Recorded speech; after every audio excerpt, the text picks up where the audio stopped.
Oke, selamat malam semuanya. Untuk pertemuan kelima ini kita masuk ke quality of service ya.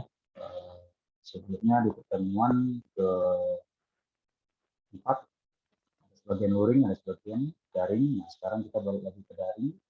Nah, untuk di pertemuan ini membahas tentang quality of service ya, apa itu? Nah, di sini untuk PPNK-nya ya, yang dapat yaitu dapat memahami quality of service ya dan penyebab JS. Oke. Nah, di sini di dalam topik pembahasan quality service yaitu eh, merupakan sekumpulan teknik dan mekanisme yang saling menjamin performansi dari sebuah jaringan komputer.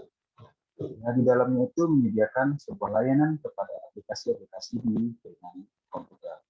Nah, KIS ini sangat diukur dari sudut pandang, ya dapat diukur dari sudut pandang itu sebagai penyedia layanan. Nah, berbeda dengan yaitu quality of experience ya, di mana dinilai dan diukur dari sudut pandang pengguna user. Nah, contohnya pada gambar bawah ini ya, sebuah keran ya itu akan mengirim sebuah aliran atau air ya, termasuk kalau untuk pada jaringan berarti sebuah data yang mengalir ya dari komputer A ke komputer B dari sebuah server. Nah, selanjutnya di sini ada yaitu masuk ke teknik kompresi. Apa itu teknik kompresi? Adalah salah satu teknik yang ada di dalam BIOS untuk memudahkan dalam transfer data uh, multimedia dari server ke klien. Nah, di sini teknik kompresi itu dibagi dua, yaitu yang pertama ada lossless compression, yang kedua itu lossy compression. Nah, untuk yang pertama ya, untuk lossless compression ini yaitu merupakan metode ya kompresi data yang memungkinkan data asli dapat disusun kembali dari data hasil kompresi. Nah, maka rasio kompresi pun tidak dapat terlalu besar untuk memastikan semua data dapat dikembalikan ke bentuk semula. Nah, metode ini menghasilkan data yang identik dengan data aslinya. Kompresi lossless ini utamanya digunakan untuk keperluan pengasuhan seperti catatan bank atau pada teks. Nah, itu yang termasuk golongan lossless compression. Nah, selanjutnya yang kedua yaitu lossless lossy ya. Ini lossy ya, bukan lossless ya, lossy compression. Yaitu suatu metode untuk mengkompresikan sebuah data dan mendekompresinya. Nah, maksudnya di sini yaitu data yang diperoleh mungkin berbeda dari data aslinya, tapi perbedaan itu cukup dekat. Nah, metode ini yang sering digunakan untuk kompresi data ini adalah audio file dan gambar. Nah, di sini format kompresi loss ini mengalami generasi loss, yaitu jika mengalami proses kompresi berulang kali, maka akan menunjukkan hilang kualitas secara progresif. Mungkin kalau kalian misalnya kualitas fotonya itu misalnya 6 megabyte, seperti itu ya, kalian kompres supaya muat untuk dalam sebuah penguploadan. Misal kalau kalian lama sebuah berbulan atau tempat pekerjaan, kalian kan harus upload foto. Nah, di situ kan ada dia perlu batas maksimal untuk upload foto. Jadi kalian harus upload foto maksimal 5 MB. Berarti kalian uploadnya di sekitar 5 MB ke bawah. Nah, ternyata foto yang kalian ada itu lebih dari 5, maka dilakukanlah konversi. Nah, di sini kalau dulu untuk format-format kompresi ini kan secara desktop ya. Nah, misalnya ada seperti Photoshop dan sebagainya. Nah, sekarang sudah banyak yang juga secara online. Ada blog PDF, ya, ada small PDF dan sebagainya. Itu bisa menggunakan format kompresi secara lossy ini. Nah, untuk kompresi lossy ini ya kalau bisa untuk format ya cukup sekali saja, karena kalau terlalu banyak itu kualitas fotonya akan pecah kalau di gambar. Kalau di musik atau di audio itu akan pecah juga suaranya, malah jelek sekali. Nah, selanjutnya ini ya untuk perbedaan pada gambarnya ada lossless dan bersih pada sebuah kompresi. Nah, ini pada gambar yang sudah dikompres. Ini original, ya. Ini dikompres setengahnya, dan ini yang lebih dikompres lebih fullnya atau lebih dikecilkan lagi. Nah, ini kan nampak nih piksel-pikselnya nampak, ya, pecah-pecah pikselnya. Nah, seperti itu, ya. Selanjutnya di sini ada namanya paket data multimedia dan 4 jenis pembagiannya. Yang pertama yaitu data teks secara digital, data image digital, data video, dan data audio. Nah, data teks di sini yaitu salah satu data yang paling banyak dimiliki oleh para pengguna komputer dan para pengguna jaringan komputer.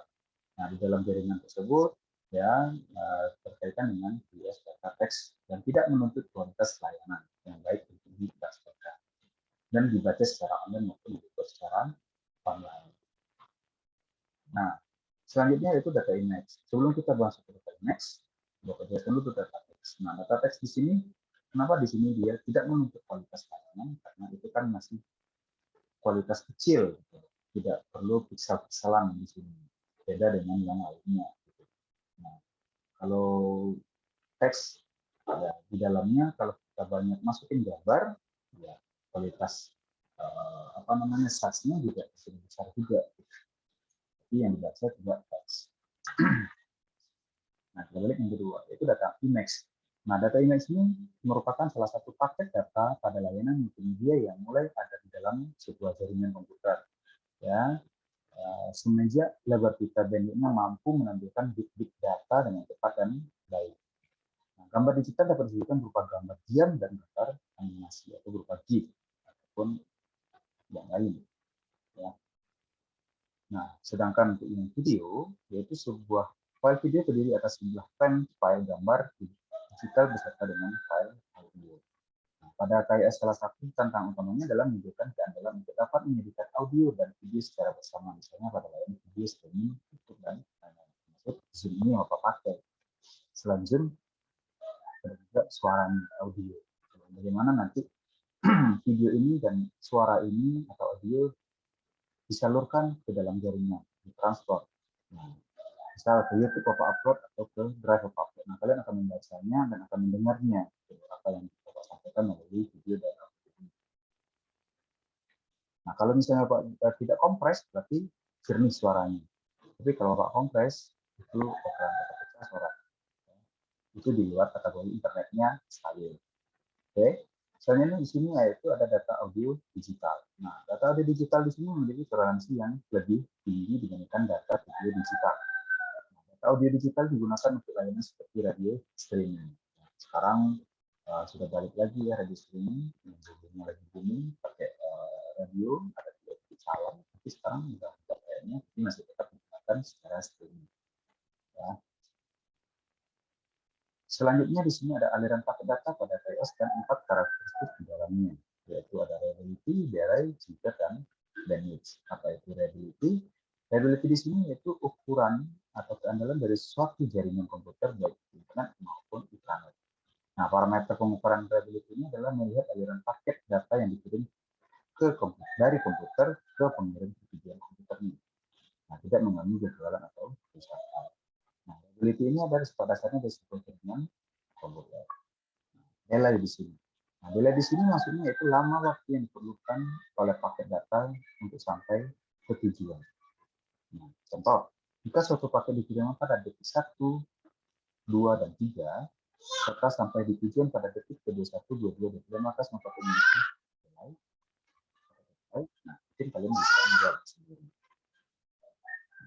Jadi, jaringan sebenarnya kalau seandainya lancar, apa yang diomongkan itu langsung sampai. Seperti kita menelpon. Seperti kita menelpon tanpa pakai data. Ya, tanpa pakai data.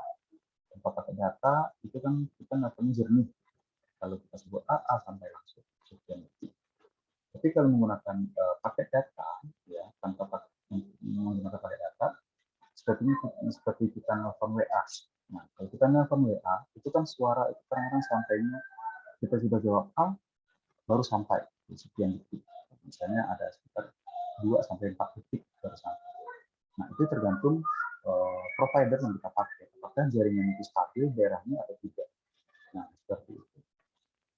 yaitu delay pada sebuah jaringan. Nah, kalau di video YouTube, ya tergantung juga jaringan. Kalau jaringan providernya bagus, ya dia lancar juga. Ya, nontonnya, streamingnya, apa yang dibukanya, atau termasuk main game. Ya, tergantung kualitas providernya, dia pakai apa. Kalau provider bagus, ya pasti jaringan ya atau BTS-nya itu banyak disebar. Nah, itu jernih. Ya, dan lancar dan bersih. Nah, selanjutnya masuk kita ke jitter. Apa itu jitter? Yaitu variasi dari delay. Di mana terdapat perbedaan delay paket-paket yang dikirimkan pada aliran paket data atau data flow secara bersamaan. Misalnya, diketahui paket yang dikirim pada detik 1, 2, dan 3, maka sampai tujuan pada detik ke-20 di 9 dan 34. Maka terdapat delay yang berbeda dengan disebut jitter. Nah, jitter di sini contohnya ya, yang kalau misalnya kita mengirimkan sebuah video lah, kalau kita rekam, misalnya video call, balik lagi kita kembali lagi ke kualitas jaringan data provider. Ya, kalau bagus ya lancar. Kalau enggak ya sempat dia sama kayak jitter ini. Kalau kita sudah ngomong panjang lebar, tapi di sananya menerimanya tidak lancar gitu. Nah, sampai ke detik sekiannya, misalnya kita ngomong kalimat A sampai Z itu perlu waktu 10 detik, nah dianya baru nyampe 10 detik ke sana. Nah, itu juga. Selanjutnya di sini ada bandwidth. Apa itu bandwidth? Yaitu sebagai level kita jaringan komputer yang akan kecepatan akses jaringan komputer. Nah, bandwidth ini menjadi komoditi dari layanan akses lebih sebagai besar awal. Nah, satuan dari bandwidth adalah bit dan byte. Itu penjelasan pada bandwidth. Nah, di sini suatu bandwidth sebesar 16 kbps, total yang akan diunduh sebesar 64 kB. Maka waktu yang diperlukan adalah 64 bagi 16 dengan 4 second. Jika ternyata waktu yang diperlukan 8 second, maka outputnya adalah 64 bagi 8 sebenarnya 8 kbps. Itu seperti itu perhitungannya dalam bandwidth ya. Jadi kalau misalnya ada dalam soal ujian ya, itu bagaimana coba kalian tentukan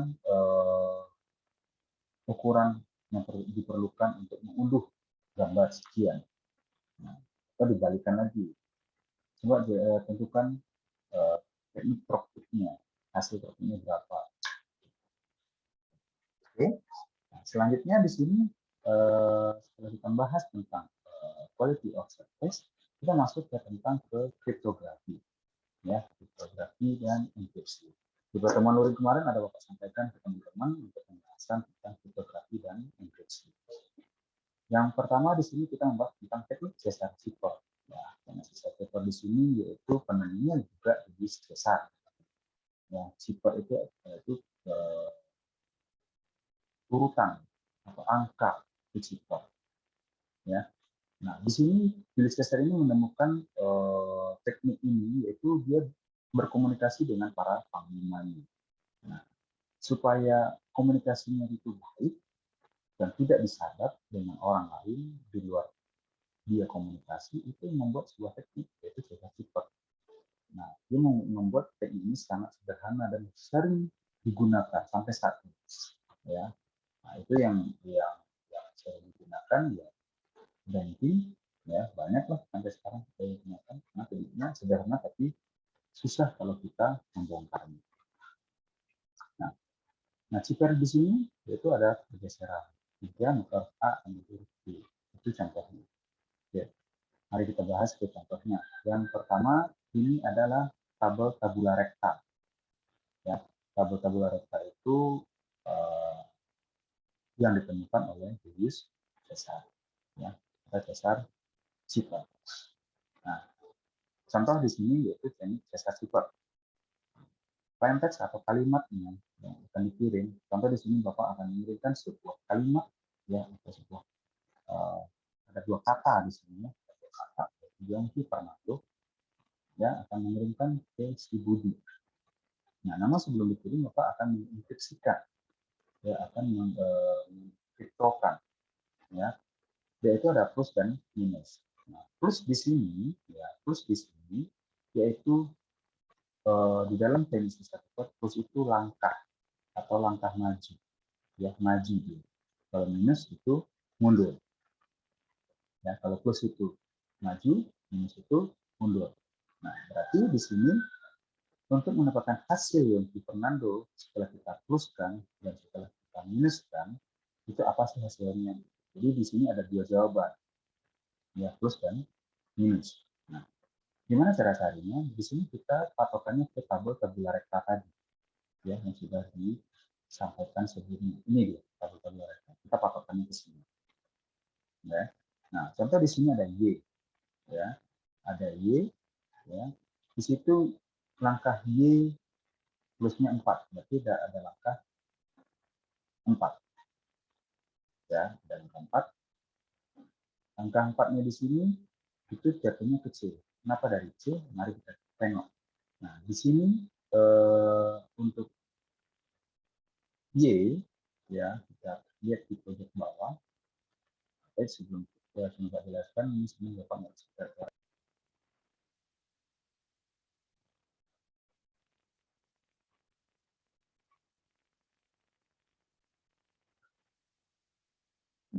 Oke, kita balik lagi.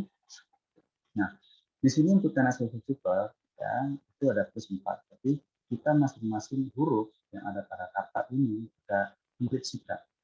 Ya, kita injeksikan ke dalam plus dan minus. Ya, kita plus dan minusnya, plus itu maju, minus itu mundur. Contoh di sini Y, ya, kalau Y itu jatuhnya di sini jawabannya C. Kenapa? Karena di sini, ya, ini ya, ini Y, ya. Nah, Y maju langkah ke depan. Ya, di sini kalian terserah mau ke samping ataupun ke bawah. Jadi sebenarnya sama aja, itu urutan A sampai Z. Nah, kalau untuk maju ke depan berarti 1, 2, 3, 4. Jadi Y, ya, sorry.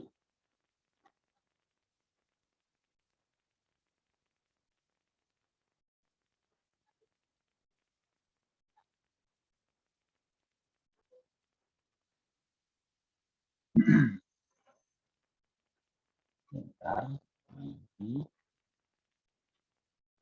oke.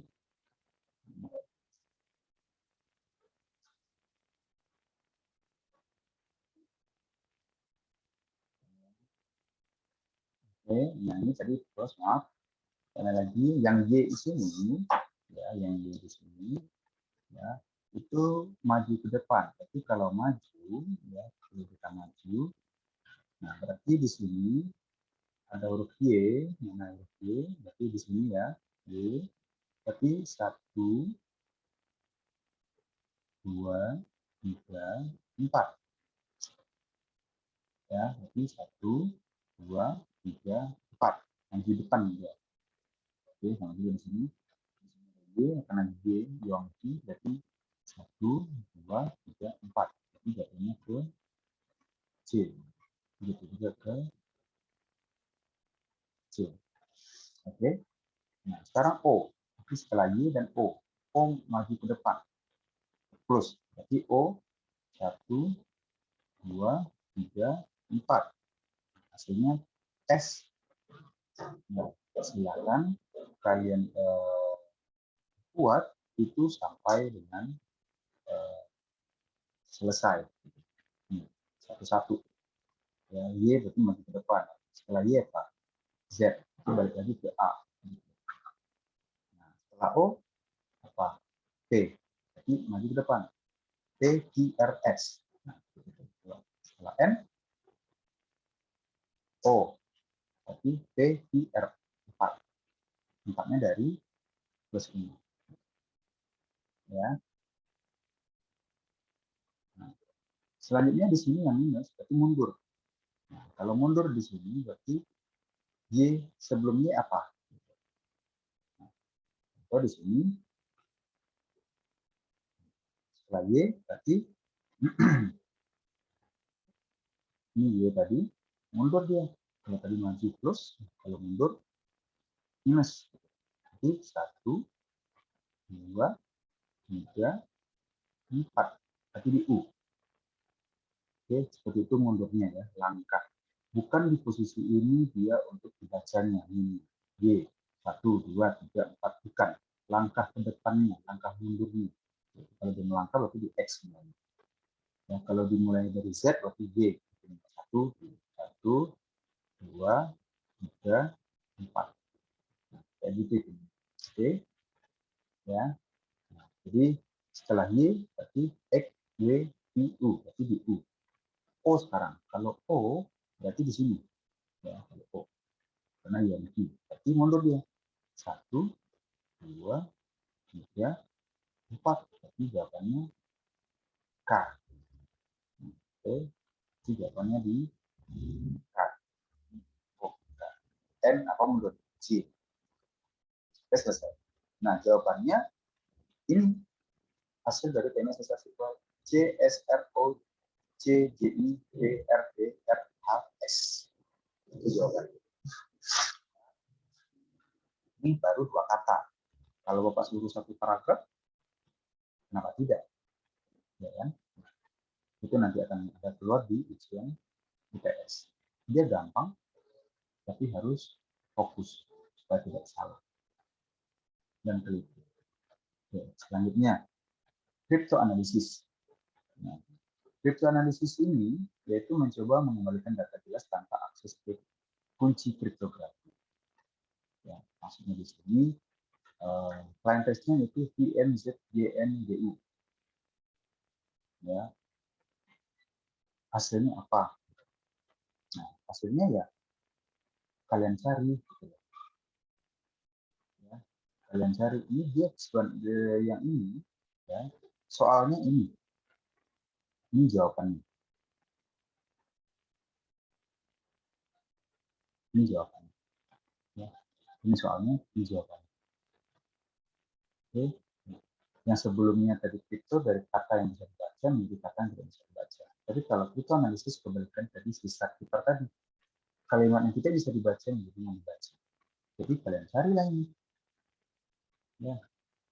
Ada sekitar 2, 4, 6, 7. Ada 7 huruf yang tidak bisa dibaca. Apa ya kata-katanya? Silakan dicari menggunakan tabula tadi. Ini. Silakan kalian cari tabula ini. Ya. Cari satu persatu. V, J, M, A, ya, Z, N. Kalau seperti itu, di posisi berapa dia plus dan minusnya? Misal contoh di sini ada J, ada V dan J. Mari kita tengok V dan J. V di sini ada J. Ya. Habis itu ada L, ada M, ada M, V dan M, ada A, mana dia? V dan M, ada A.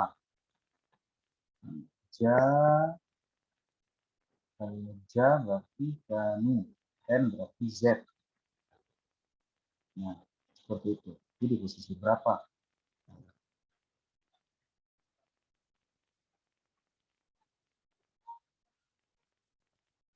Contoh ini. Tapi kan dia ada di Q.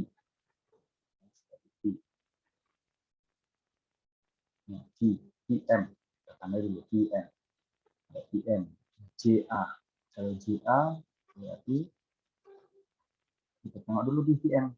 Nah, ini Q. Q. Habis itu M. Nah, ya PM. 2 huruf dulu. Kita tadi sini dia J. Karena ini kan kalian udah tahu jawabannya Jakarta. Nah, silakanlah kalian susun. Di sini J, Nah, di sini A. Nah, tapi Jaka. Ketika Jaka. Berarti di huruf K berarti ada huruf Y.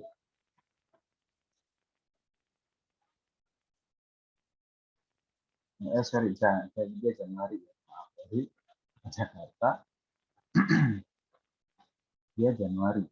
Januari, N tadi. Jadi ini N.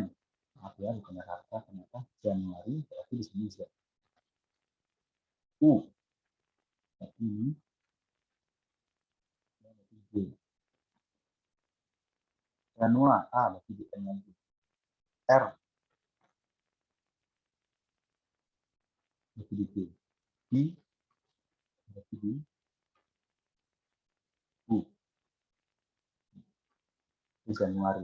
Nah, plusnya berapa? Kali ini hitung dari sini. A sampai O berarti. Tapi di posisi O. O ada berapa plusnya? Ya, berarti A, B, C, D, E, F, G, A, I, J, K, L, M, N, O. Berarti ada sekitar 15. Berarti plus 15. Yang jawabannya crypto analisis ini nanti NZGNDU yaitu di plus 15. Jawabannya Januari. Oke. Nah, itu untuk penjelasan crypto analisis. Kita mencari kalimat yang tidak bisa dibaca menjadi kalimat yang bisa dibaca. Posisi majunya itu kalian sendiri yang mencari. Di posisi mana dia bisa membaca. Di plus berapa? Apakah di plus 100, ataupun plus 30, ataupun plus 20. Nah, yang tadi ada di plus 15. Minusnya berapa? Silakan dihitung. Oke?